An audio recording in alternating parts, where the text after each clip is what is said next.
ঝাপসা ঝাপসা মনে হচ্ছে। পাওয়ার আছে না? যা, আমি কি করলুম বলতো, তোর ক্ষতি করে দিলুম তো। না, এই তো এতে ঢোকানো যাবে, তো এই তো, এই তো, এই যা পড়ে যাচ্ছে। ওই তুই এতে আটা দিয়ে দিবি, আর নাহলে ভাব বাপ তোর ক টাকা ফেরে দাও। আমি তো বিপদ কিনলু না একটা, আবার লাইভ দেখাচ্ছে, ওর আব্বা দেখা পাবে তো, মিথ্যা কথা বলে যাবে। আল্লাহ, তুই ঠিক করে নিবি ভাই। হ্যাঁ, ফের এই ইউটিউবাররা কি করবে, এই যে একটা শিল্পী একটা ঝামেলা করে চশমা ভেঙে দেয়, কিছু মনে করিনি, মনে হয় আমি তোকে, তুই আর ঠিক করে নি। হ্যাঁ, তো এখন, হ্যাঁ, আমি তোমার প্রেমের ভিখারি ইয়া রাসূলুল্লাহ। তোমার চশমা আমি ভেঙে দিলাম, কি জ্বালা বলো দিকে। তুমি আমার উপরে রাগ করো না তো? হ্যাঁ, জাংটা ভেঙে দিচ্ছি। তৌফিক আলমকে আর চেনা যাবে না। না গো, কত ফ্রেমটা করতে কত নেছে? 25, 750 টাকা। কমিশন খাবে নাকি তুমি ভিতর থেকে? হ্যাঁ, 750 টাকার চশমার ফ্রেম আমাদের দোকানে 100 টাকা করে পাওয়া যাচ্ছে। কি গাইবে তুমি এই জীবনে প্রভুর কাছে, তাই তো? গাও তালি, কই এইটা নেবে, ও বলবে।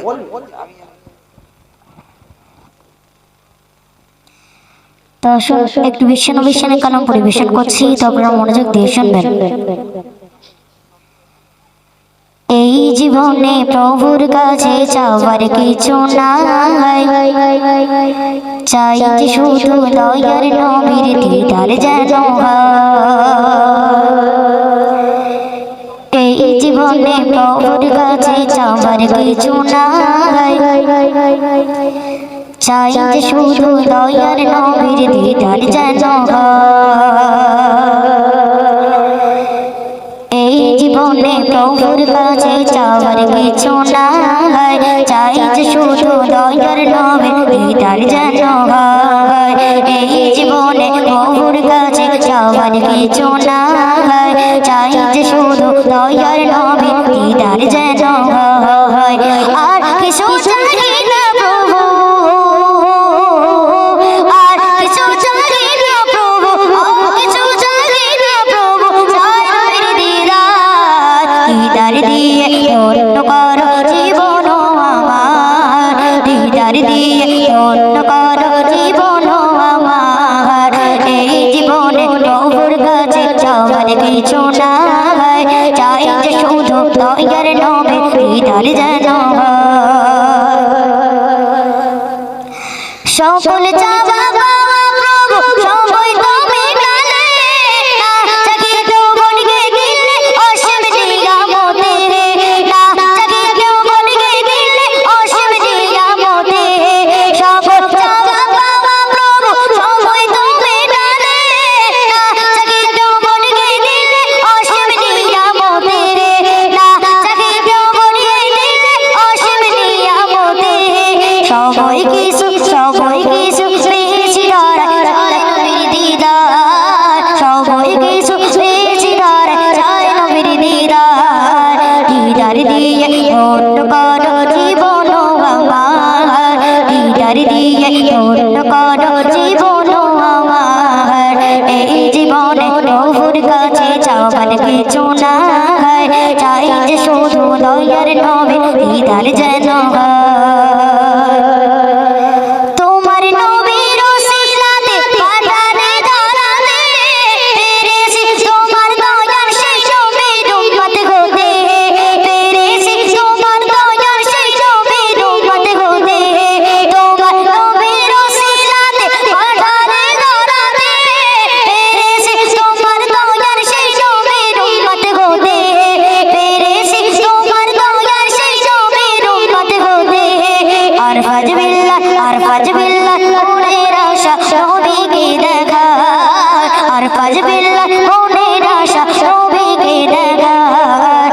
দিদার দিয়ে ধন্য করো জীবন আমার, দিদার দিয়ে ধন্য করো জীবন আমার।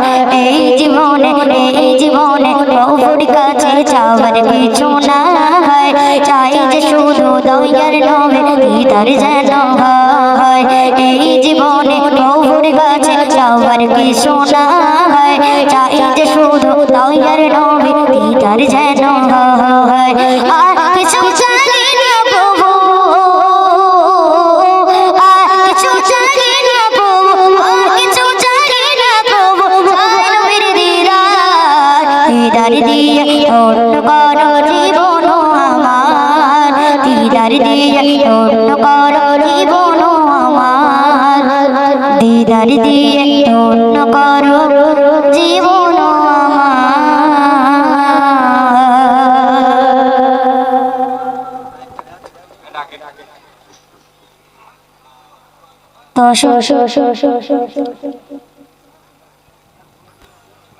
আর একটু ভীষণ ভীষণ কারণ পরিবেশন করছি তো আপনারা মনোযোগ দিয়ে শুনবেন তুমি পিছনে দেখছো কেন? তোমাকে বলছি ওনারা দেবে নাকি তুমি বিনয় কাছে জোরে তাকবীর দাও নারে তাকবীর উনি বলে পয়সা নেই মানে ফ্রি তাকবীর তোমরা দেবে না ঠিক আছে আল্লাহ বিচার করবে বুঝছো তো এখন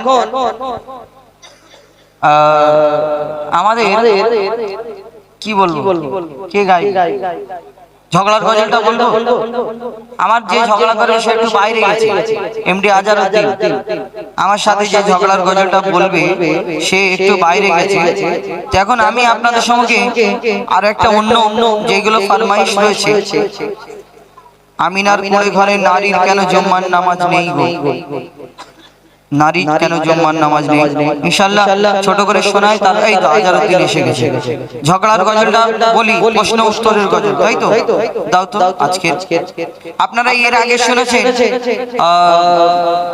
মায়ের সম্মান বেশি না বাপের সম্মান বেশি এইটা আমি এবং আমার বন্ধু আবুল কালাম আমরা বলেছিলাম তো আপনাদের সম্মুখে একটা নতুন ঝগড়ার গজল তুলে ধরবো প্রশ্ন উত্তরের গজল প্রশ্ন উত্তরের গজল আমি তুলে ধরবো আপনাদের সম্মুখে হুজুর কমিটির লোক আছে নাকি ও দাদা কোথায় গেল হ্যাঁ গাইবো অসুবিধা নেই তো ও রমজান গাইবো এই এটা প্রশ্ন উত্তরের গজল বলবো দেখো দেখো তুমি এক কন্ট্রাক্টর এটা পরে বলো হ্যাঁ উর্দু বললাম তো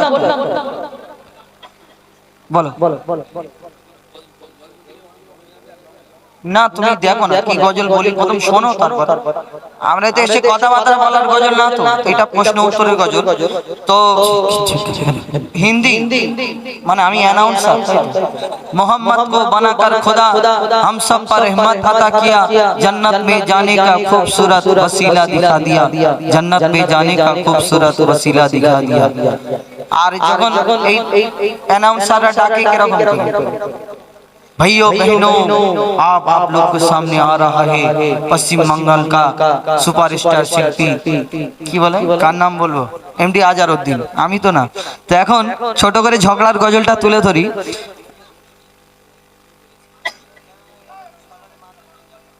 আচ্ছা হুজুর প্রশ্ন উত্তর করব আপনার কাছে পারমিশন নিয়ে করব একে আমি একটা প্রশ্ন করব এ যদি না উত্তর দিতে পারে একে কি করা যাবে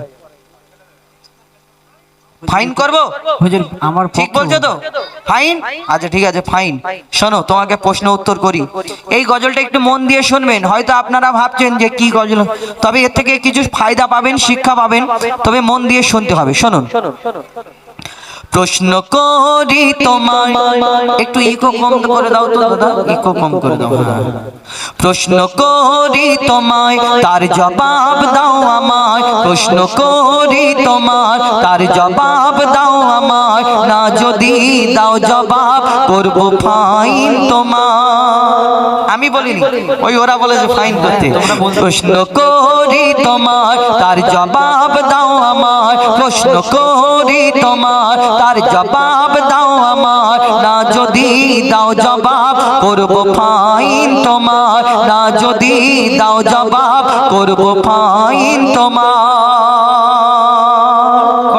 করব প্রশ্ন?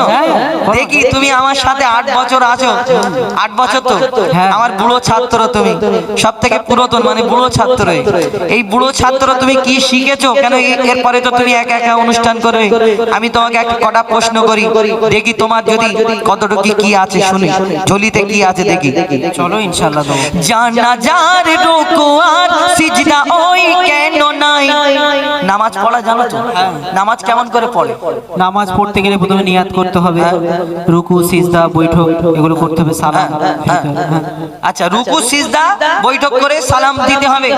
আচ্ছা, যদি নামাজ পড়তে গেলে ওই নিয়াত করে, আবার সূরা ফাতিহা পড়ে, কিরাত পড়ে, তারপরে রুকু করে, সিজদা করে, বৈঠক করে, তারপর সালাম করে, আচ্ছা ওইটা নামাজ? ওইটা নামাজ। আর জানাজার নামাজটা কি নামাজ? ওটাও নামাজ। আচ্ছা, যদি ওই নামাজে রুকু সিজদা করা হয়, তাহলে জানাজার নামাজে দাঁড়িয়ে আল্লাহু আকবার বলে আমরা সালাম ফিরে নিই।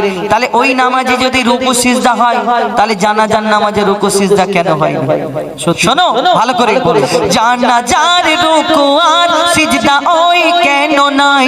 জানাজার রুকু আর সিজদা ওই কেন নাই? উত্তর কেমন দাও তুমি, দেখতে আজ আমি চাই। জানাজার রুকু আর সিজদা ওই কেন নাই? উত্তর কেমন দাও তুমি, দেখতে আজ আমি চাই। উত্তর যদি না পারো বুঝবো তুমি বেকার। উত্তর যদি না পারো বুঝবো তুমি বেকার। না যদি দাও জবাব করবো ফাইন তোমার। না যদি দাও জবাব করবো ফাইন তোমার। উস্তাদ তুমি বললে যে এমনি নামাজের মধ্যে ফরজ নামাজ বলো, সুন্নাত, ওয়াজিব, চাই নামাজ বলো, নামাজের মধ্যে রুকু সুরে বলো না, দেখি আমা করলে হবে না, চলো সুরে বলো। সুরে বলবো? বলো। উত্তরটা শোনো, ভালো করে মন দিয়ে শোনো। মাইয়াতের সামনে সিজদা যদি করা হয়, উস্তাদ মন দিয়ে শোনো, মাইয়াতের সামনে সিজদা যদি করা হয়, সেই মাইয়াতের সাথে আল্লাহর শিরক হয়ে যায়। মন দিয়ে শুনছো তো? বুঝতে পারছো? মাইয়াতের সামনে সিজদা যদি করা হয়, সেই মাইয়াতের সাথে খোদার শিরক হয়ে যায়। রুকু ও সিজদার আল্লাহ শুধু হকদার। রুকু ও সিজদার আল্লাহ শুধু হকদার। দিলাম জবাব তোমার, দাও ফাইলি আজ আমায়। একটা উত্তর দিয়ে দিলাম ভাই। হ্যাঁ, তো তুমি ফাইন খাওয়ার সামনে গজল এখনো শেষ হয়নি। আচ্ছা, তুমি একটা প্রশ্ন উত্তর, তুমি তো অদা করে শোনো, আর একটা তোমাকে প্রশ্ন করি, শোনো। তুমি এর উত্তর দিয়ে দিলে, তার মানে আমরা কি বুঝলাম? যে নামাজ পড়তে গেলে রুকু সিজদা যেমন করা হয়, তেমন আল্লাহর সামনে আমরা সিজদা করি। সামনে কেউ থাকে না, আল্লাহকে আমরা সিজদা করি। কিন্তু মাইয়াতকে সামনে রেখে রুকু আর সিজদা যদি করা হয়, তাহলে খোদার সঙ্গে মানে শিরিক হয়ে যায়। যে আমরা আল্লাহকে কারুকে সামনে রেখে আমরা সিজদা করতে পারিনি। কারুকে সিজদা এবং রুকুর শুধু হকদার একমাত্র আল্লাহ পাক রব্বুল আলামিন। তাহলে আর একটা প্রশ্ন করি, শোনো, করো। দুম্বা, ছাগল, উট, গরু ধর্মে হালাল জানি। খাও তো? হ্যাঁ। দুম্বা, ছাগল, উট, গরু সব যদি হালাল হয়, এই শুয়োর কেন হারাম? শোনো সুরে ভালো করে। দুম্বা, ছাগল, উট, গরু ধর্মে হালাল জানি। দুম্বা, ছাগল, উট, গরু ধর্মে হালাল জানি। শুকর কেন হয় হারাম, তার জবাব দাও তুমি। দুম্বা, ছাগল, উট, গরু ধর্মে হালাল জানি। শুকর কেন হয় হারাম, তার জবাব দাও তুমি। সময় দিলাম 2 মিনিট, তার বেশি আর তো নয়। সময় দিলাম 2 মিনিট, তার বেশি নয় তো আর। না যদি দাও জবাব করবো ফাইন তোমার। প্রশ্ন করলে তো একটু কড়া হয়ে গেল যেন। তো কড়া করবো না, শুধু সহজ প্রশ্ন করবো। এই বাবুরা, আমি পারবো তো? একবার তাকবীর দাও তো, নারাই তাকবীর। এই ও বলে পারবো না। আচ্ছা, আমার দিকে ঝরে একবার তাকবীর, ওদের গলায় দিন, আমার জোরে করে নারাই তাকবীর। দেখেছো? একবার দাও তো, নারাই তাকবীর। ব্যাস হ্যাঁ, দেখেছো আসতে হয়ে গেছে। আস্তে। হ্যাঁ শোনো উত্তরটা তাহলে শোনো। তুমি বললে দুম্বা ছাগল উট গরু এগুলো ধর্মে হালাল, কিন্তু ওই শুকর কেন হারাম? হ্যাঁ মন দিয়ে শোনো উত্তর আমি কি বলছি শোনো। বলো। শুকর হলো প্রাণঘাতী সব রোগের ভান্ডার। ওস্তাদ ভালো করে মন দিয়ে শোনো, শুকর কেন হারাম করা হয়েছে? রাসূল পাক সাল্লাল্লাহু আলাইহি সাল্লাম বলেছে যে জিনিস খেলে আমার উম্মতির কষ্ট হবে, শরীরের ক্ষতি হবে, সেইটা উম্মতে মুহাম্মাদির জন্য হারাম করা হয়েছে। অতি মূল্যবান কথাই শোনো, ভালো করে শোনো। বলো। শুকর হলো প্রাণঘাতী সব রোগের ভান্ডার, শুকরের গোশতে তৈরি হয় ক্যান্সার। শুকর হলো প্রাণঘাতী সব রোগের ভান্ডার, শুকরের গোশতে তৈরি হয় ক্যান্সার। চরিত্রহীন এই পশু এর জোড়া নাই গো আর, চরিত্রহীন এই পশু এর জোড়া নাই গো আর। দিলাম জবাব তোমার, দাও ফাইলে আজ আমায়। দুটো জিতে গেছি তুমি জিতে গেছে দুটোই? আচ্ছা ঠিক আছে। আর শোনো ওস্তাদ একটা কথা বলি। আচ্ছা বলো। তুমি তো প্রশ্ন করছো আমাকে, হ্যাঁ প্রশ্ন করেছি, উত্তর তা দিচ্ছি। আমি একটা করি। বলো। ও বাবা, তুমি আমার প্রশ্ন করবে? তোমার প্রশ্ন আছে? হ্যাঁ আমারও প্রশ্ন আছে। আমার বুড়ো ছাত্র বলে কি বুঝলো? আচ্ছা বলো দেখি কি প্রশ্ন আছে। শোনো, হ্যাঁ আমরা মাছ খাই তো, হ্যাঁ মাছ খাও। মরা মাছ খাই, হ্যাঁ খাও। কিন্তু মরা মুরগি খাওয়া হারাম কেন? মরা মুরগি খাওয়া হারাম কেন? ওইরকম কেন? সুরে বলো। আচ্ছা চলো সুরে বলছি, ভালো করে সুরে বলো, আমাও করলে হবে না। শোনো ওস্তাদ, তোমার এখানে প্রেস্টিজের ব্যাপার আছে। আচ্ছা ঠিক আছে, মিস্টেক হয়ে যায় এতগুলো মানুষের সামনে। শোনো তুমি আমার ছাত্র, আমি ওসব ভয় করি না। বলো। চলো শোনো। মরা মাছ ইসলামে খাওয়া যে নয় হারাম। ভালো করে শোনো, মরা মাছ ইসলামে খাওয়া যে নয় হারাম, কিন্তু মরা মুরগি ওই খাওয়া কেন হারাম? মরা মাছ ইসলামে খাওয়া যে নয় হারাম, কিন্তু মরা মুরগি ওই খাওয়া কেন হারাম? আশা রাখি এর জবাব দেবে সঠিক আমার, আশা রাখি এর জবাব দেবে সঠিক আমার। না যদি দাও জবাব করব ফাইন তো। ও বাবা, আমাকে আবার ফাইন করবে নাকি? শোনো তুমি বললে মরা মাছ খাওয়া হালাল, হ্যাঁ, কিন্তু মরা মুরগি কেন হারাম? প্রশ্ন জাগে না, এটা একটা সিম্পল প্রশ্ন। বলো। তাও তো ঠিক। কি গো সেও মরা এও মরা, কিন্তু আমি এটা পারবো? চেষ্টা করে দেখবো একবার। তাকবীর দে তো, নারী তাকবীর। ঠিক আছে, তোরা ভাবছি আমি, তোরা যা তাকবীর দিয়েছি আমি পারবো। শোনো বলো। তুমি বললে মরা মুরগি জবাই করে, আমরা যদি না জবাই করি মরা মুরগি আমাদের জন্য হারাম হয়, কিন্তু কেন হারাম শুনে রাখো। লিখছে দেখো। শোনো ভাই মুরগি ওই, শোনো ভাই মুরগি ওই যখনই মারা যায়, শোনো ভাই মুরগি ওই যখনই মারা যায়, ওর যত রক্ত ওই গোস্ত সব শুষে নেয়। শোনো ভাই মুরগি ওই যখনই মারা যায়, ওর যত রক্ত ওই সব গোস্ত সব শুষে নেয়। রক্তে থাকে জীবাণু, গোস্ত দূষিত হয়, যদি জবাই করা হয় রক্ত সব বেরিয়ে যায়। রক্তপান হয় হারাম, রক্তপান হয় হারাম, এই যে হুকুম খোদার। রক্তপান হয় হারাম, এই যে হুকুম খোদার। দিলাম জবাব ভাই তোমায়, দিলাম জবাব আজার তোমায়, দাও ফাইন এবার আমার। শোনো তোমার থেকে কঠিন প্রশ্নের উত্তর আমি দিয়েছি, তোমাকে যদি 50 টাকা দিতে হয় তোমাকে, আর আমাকে 100 টাকা দিতে হবে, তবু আমি জিতে আছি। শোনো আমার কথা শোনো। বলো। যেই আমি বোঝাতে পারলাম কিনা, হ্যাঁ, আমি একদম। পাবলিককে একটু বুঝিয়ে দিই। বলো। যে আমরা মুরগি দেখবেন যখন কোনো হোটেলে যাই, আমাদের ওই হিন্দু ভাইদের দোকান যদি হয় বলে হালাল করা, এরকম। হালাল করা মানে কি? এরকম জবাই করা। আর হারাম মানে কি? ওই মটকানো, অনেক সময় মটকে ছেড়ে ফেলে দেয়, মরে যায়, তারপরে খালপোষ হয়। তাহলে এই মুরগি না জবাই করে খেলে হারাম কেন জানেন? আমার নবী বলেছেন রক্ত পান করা হারাম, রক্ত পান করা যাবে না। আর এই মুরগিটা যখন মারা যায়, এর যে রক্তটা আমরা ওই জানি না, হয়তো এই রক্তটা চারিদিকে ওর যে গোশ আছে সারা শরীরে, ওই রক্তটা শুষে নেয়। আর সেই মুরগিটা যখন খালপোষ করে খায়, সেই গোশের ভিতরে এই রক্তটা চলে যায়। তাহলে আমাদের রক্ত খাওয়া সমান হয়ে যায়। তাহলে আমরা যখন ওই বিসমিল্লাহ আল্লাহু আকবার বলে দোয়া করে যখন ওই মুরগিটা জবাই করি হালাল পদ্ধতিতে, এই রক্তটা যে বেরিয়ে যায় তখন আমাদের জন্য এই মুরগিটা হালাল হয়। আর যদি রক্তটা না বেরোয়, রক্তটাই যখন ঘষে পুরো শুষে নেয়, তখন সেই মুরগিটা আমাদের জন্য খাওয়া হারাম হয়ে যায়। নাকি বোঝাতে পারলাম? একদম। এবার খুশি? শেষ? শেষ নয়, আমি এখনো তো পাবো তোমার কাছে। পাবে মানে? হ্যাঁ এখনো পাবো। আরেকটা প্রশ্ন করবো। কি জ্বালা বলো দেখি। আচ্ছা করো, দেখি। এটা একটু সহজ মতো, তাই সহজ প্রশ্ন? না না আচ্ছা ঠিক আছে। যাই শোনো, আরেকটা প্রশ্ন করি। আচ্ছা। এই প্রশ্নটা আমি মনে হয় তুমি পারবে না, তো ভালো করে শোনো। কোরআনের কোন সূরায় বলো বিসমিল্লাহ নাই? কোরআন থেকে প্রশ্ন, হ্যাঁ একটু মন দিয়ে শুনবে। কোরআনের কোন সূরায় বলো বিসমিল্লাহ নাই? কেমন তুমি বাহাদুর, তার প্রমাণ দেখতে চাই। আমি তোমাকে বলেছি আমি বাহাদুর? তা না, আমি হোজাইফা, আমার নাম বাহাদুর না। বাহাদুর নয়, আমি বাহাদুর মানে বলেছি আমি বাহাদুর। বাহাদুর মানে মহান। হ্যাঁ তুমি বুড়ো ক্রিটিক্যাল লোক, বুঝতে পেরেছি। না বলো।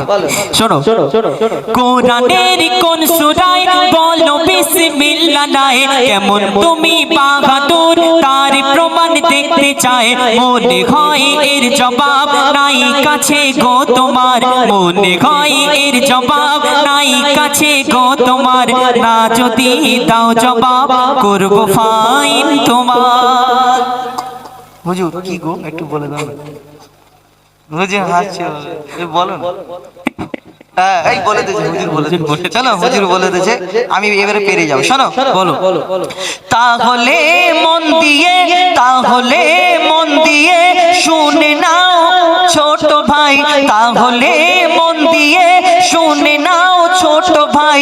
কোরআনের সূরা কোরআনের সূরা তওবাতে বিসমিল্লাহ দেখো নাই। শোনো তাহলে মন দিয়ে শুনে নাও ছোট ভাই, কোরআনের সূরা তওবাতে বিসমিল্লাহ নাই। এবার তুমি হার শিকার, এবার তুমি হার শিকার করো সামনে সবার। এবার তুমি হার শিকার করো সামনে সবার। দিলাম জবাব ছোট ভাই, দাও ফাইন এখন আমার। ভুল হয়ে গেছে সত্যি, আর প্রশ্ন করবো না। আর হবে না তো? না, আর প্রশ্ন করবো না। জীবনে যদি এর পরে কোনোদিন আমার সাথে লেগেছো পিঠের চামড়া তুলে নেবো। ঠিক আছে। যাই হোক, এই গজল থেকে আপনাদের কিছু শিক্ষা, এর থেকে কিছু বুঝতে পারলেন, আশা করি বোঝাতে পারলাম। প্রশ্ন উত্তরের গজল, কিন্তু এই প্রশ্ন উত্তরের মধ্যে অনেক লজিক রয়েছে। কিন্তু কেন আমরা অনেক সময় বলি হারাম, কিন্তু হারামটা কেন, এই বিষয়টা আমরা চাই আপনাদের সঙ্গে তুলে ধরার। এবং যত ইউটিউবার ভাই আছে আমি রিকোয়েস্ট করবো, এই গজলটা যারা যারা ছাড়বেন, আমি এই গজলটা বলছি, এই কথাটা এই যে শেষেতে আমি যেটা বলছি, এই গজলটা যিনি লিখেছেন কবি বনি আমিন সাহেব, এনার নামটা উল্লেখ করবেন। এই কথাটা মিডিলে হয় যখন হোক উল্লেখ করবেন। এই গজল যিনি লিখেছেন কবি বনি আমিন সাহেব। এরপরে যদি বাড়াতে যায় অনেক লম্বা হয়ে যাবে কবির নাম। তো এই নামটা কেন, তাহলে কবি সাহেব হয়তো আমাদের খারাপ ভাববে, তাই না? ভাববে যে হয়তো এনার আমার নাম উল্লেখ করিনি। যিনি লেখেন সে তো বিনা স্বার্থে লেখে। আর এই গজলটা যিনি লিখেছেন আমাদের দিয়েছেন এই প্রচার করার জন্য। কিন্তু আমরা অনুষ্ঠান করছি, কবি ঘরে বসে আছে, তো ওনারও মন চাই যে আমারও একটু নামটা প্রচার হোক। তো আমাদের কবি বনি আমিন সাহেবের লেখা এই কথাটা আপনারা তুলে ধরবেন। এখন আপনাদের সম্মুখে কাকে দেবো কমিটির ভাই? হ্যাঁ বলো। আচ্ছা একে দেবো, এসো।